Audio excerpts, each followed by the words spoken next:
Ce qui caractérise cet illustre homme d'État africain, cet illustre homme d'État sur le plan planétaire, c'est Nelson Mandela qui a eu à illuminer le 20e et le 21e siècle.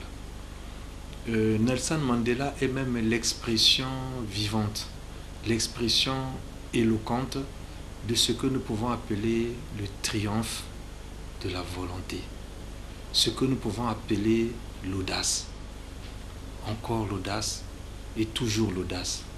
La personne illustre de Mandela peut être résumée en 3 mots, d'autant plus que s'il faut parler de Mandela, on parlera pendant longtemps, en 3 mots synthétiques, c'est-à-dire humilité, sincérité et détermination.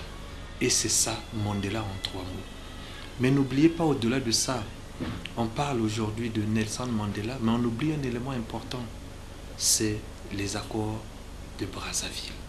Cette conférence de Brazzaville a permis un grand bouleversement et a permis cette manifestation du demain. Je trouve cela assez regrettable de constater que de la même manière, on parle de la conférence de Berlin, on parle de la conférence de Bandung, on parle de conférence de Yalta, mais on oublie que la conférence de Brazzaville a été un moment important.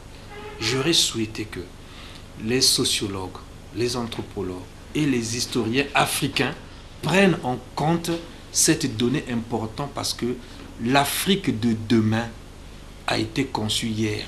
Et elle a été conçue hier à partir, n'est-ce pas, de la conférence de Brazzaville qui a permis donc, n'est-ce pas, dans le cheminement, l'indépendance de la Namibie, la décrispation de la Mozambique, la décrispation de l'Angola et la libération de Nelson Mandela.